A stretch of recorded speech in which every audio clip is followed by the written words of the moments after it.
Hello दोस्तों, नमस्कार। मैं चांद। दोस्तों, आज हम इस वीडियो में नालंदा यूनिवर्सिटी को किस प्रकार तहस नहस किया गया, किसके द्वारा किया गया और क्यों किया गया, इसकी जानकारी आपको देने का प्रयास करता हूँ।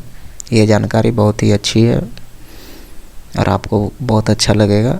तो दोस्तों, मैं आगे बढ़ता हूँ। तो बख्तियार खिलजी 1193 ईस्वी में नालंदा महाविहार पर आक्रमण करता है और भीषण विध्वंस के साथ साथ भीषण नरसंहार करता है और यहाँ रखा अनमोल खजाना पूरी तरह से समाप्त हो जाता है।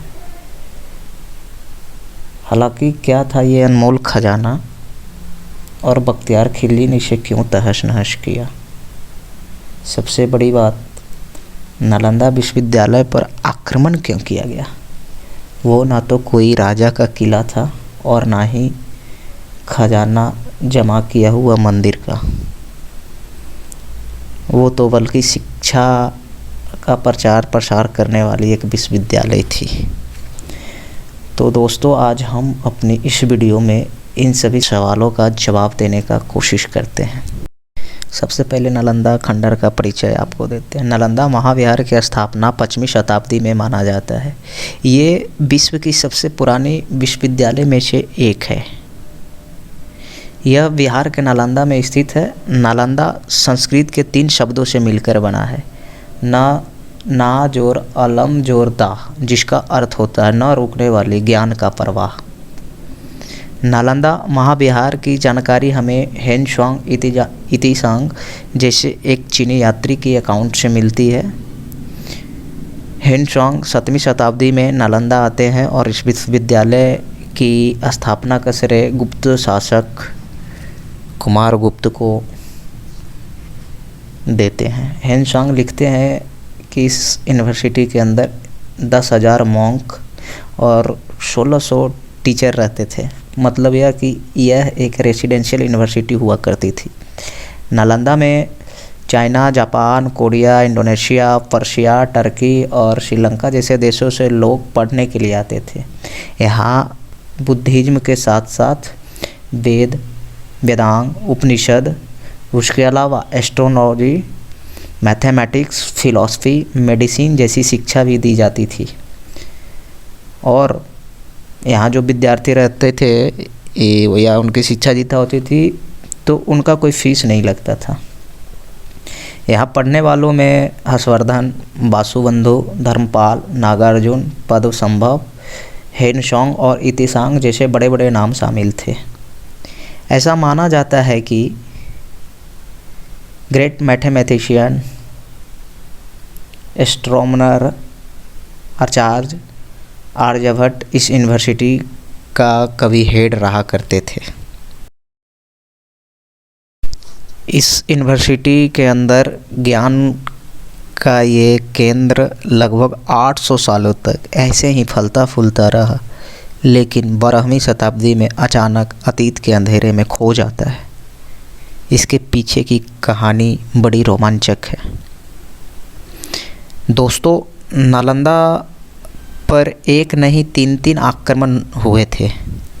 पहले 2 आक्रमण के बाद इसे फिर से रिबिल्ड किया गया, लेकिन तीसरा आक्रमण इसके लिए घातक साबित होता है। सबसे पहला आक्रमण स्कंदगुप्त के समय 455 से लेकर 467 ईस्वी में मिहिर कुल के नेतृत्व में हुनों ने किया था। आपको मैं ये बता दूं कि गुप्त शासक के समय ही, यानी गुप्त वंश के शासन जिस समय था उसी समय हुनों का आक्रमण इंडिया में होता है, लेकिन स्कंदगुप्त ने इसे खदेड़ दिया और नालंदा को रिस्टोर करते हैं, बल्कि और भी बड़ी भवन बनाकर इसे सुधार देते हैं। नालंदा पर दूसरा आक्रमण अर्ली 7वीं शताब्दी में बंगाल के गौदास राज्यवंश के द्वारा किया गया था। इस आक्रमण के बाद बुद्धिस्ट किंग हर्षवर्धन ने नालंदा को रिबिल्ड करते हैं।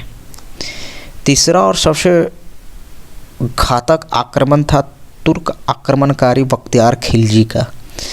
नालंदा पर इसका आक्रमण 1193 ईस्वी में हुआ था। आइए इसके पीछे की कहानी को विस्तार से समझते हैं।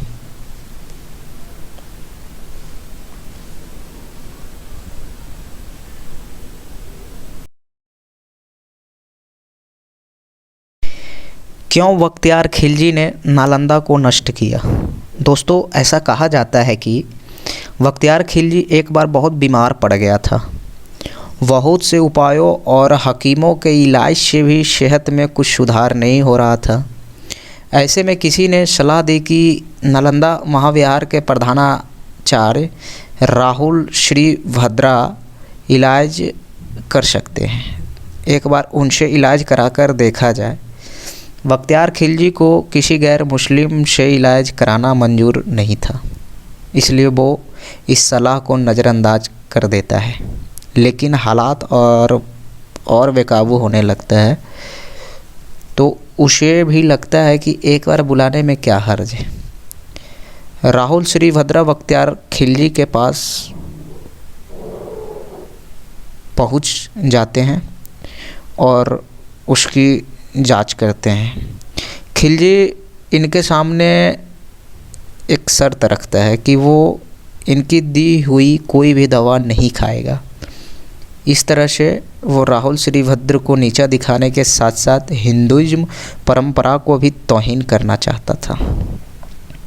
इसके बावजूद राहुल श्रीभद्र ने भरोसा दिलाते हैं कि खिलजी की सेहत में जल्द ही सुधार हो जाएगा। वो खिलजी को कुरान देते हैं और कहते हैं कि इसके रोज़ 2 पन्नों को पढ़ा करो। खिलजी ऐसा ही करता है और देखते ही देखते उसकी सेहत सुधरने लगती है। दोस्तों, राहुल श्रीभद्र ने कुरान के पन्नों में दवा लगा दी थी जो पढ़ते समय खिलजी तक पहुंच जाती थी और इस तरह वो पूरी तरह से ठीक हो जाता है। जब खिलजी को इस बात का पता चलता है तो उसे बहुत ज़्यादा जलन यानी ईर्ष्या हो जाता है। उसे लगता है कि इन काफिरों के पास मुस्लिम हकीमों से ज़्यादा ज्ञान कैसे है। बस इसी बात से नाराज़ खिलजी फैसला करता है कि वो इस ज्ञान के स्रोत को हमेशा हमेशा के लिए ख़त्म कर देगा।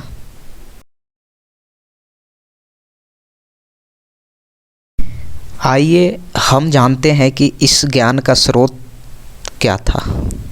राहुल श्रीभद्र और नालंदा के अंदर रहने वाले हजारों मॉन्क का ज्ञान का स्रोत था यहाँ की लाइब्रेरी। नालंदा के पास उस वक्त दुनिया की सबसे बड़ी लाइब्रेरी थी। इसका नाम धर्मगंज हुआ करता था और ये 3 बड़ी बहुमंजिला इमारतों से मिलकर बनती थी, जिनका नाम था रत्नासागर, रत्नोदधि और रतन रंजक। इसमें करीब किताबों का संग्रह था। खिलजी को जब इस बात का पता चलता है तो वह नालंदा पर आक्रमण करने का फैसला करता है। हजारों की संख्या में यहाँ रह रहे बुद्धिस्ट मॉन्क्स की निर्मम हत्या कर दी जाती है और बहुत से स्कॉलर को जिंदा ही जला दिया जाता है। खिलजी की सेना भूखे भेड़िए की तरह निहत्थे मॉन्क पर टूट पड़ती है। चारों तरफ कत्लेआम जाता है। उसके बाद यहाँ की लाइब्रेरी में आग लगा दी जाती है। एक मुस्लिम लेखक मिनहाज सिराज अपने किताब तवाक़ते नासिर में लिखते हैं कि किताबों को पूरी तरह जलने में 3 महीने लग जाते हैं। इससे आप समझ सकते हैं कि कितना विशाल संग्रह रहा होगा। अब हम लोग निष्कर्ष पर पहुंचते हैं। दोस्तों, खिलजी ने सिर्फ एक ही यूनिवर्सिटी को ही नष्ट नहीं किया बल्कि एक पूरी परंपरा को तबाह कर दिया। ये आक्रमण इतना भयानक था कि दोबारा रिबिल्ड करने के लिए नालंदा में कुछ बचा ही नहीं था। रह जाते हैं कंधार में बने इमारतों के कुछ अवशेष जो समय के साथ मिट्टी में दफन हो जाते हैं। नालंदा को नष्ट करने के बाद खिलजी बिहार में ही और यूनिवर्सिटीज़ जैसे विक्रमशिला वो ओदंतपुरी को भी नष्ट कर देता है। ये सिर्फ भारत का ही नुकसान नहीं था बल्कि पूरी दुनिया का नुकसान था। सिर्फ एक व्यक्ति की जलन के वजह से हजारों वर्षों का ज्ञान संग्रह जलकर राख हो जाता है। भारत जैसे कल्चर जहाँ किताब के एक पन्नों को फाड़ना भी पाप समझा जाता है, उसके इतिहास में होने वाली ये घटना सच में शर्मसार करती है। दोस्तों, अगर ये वीडियो आपको अच्छा लगे, लाइक, सब्सक्राइब, शेयर ज़रूर करें।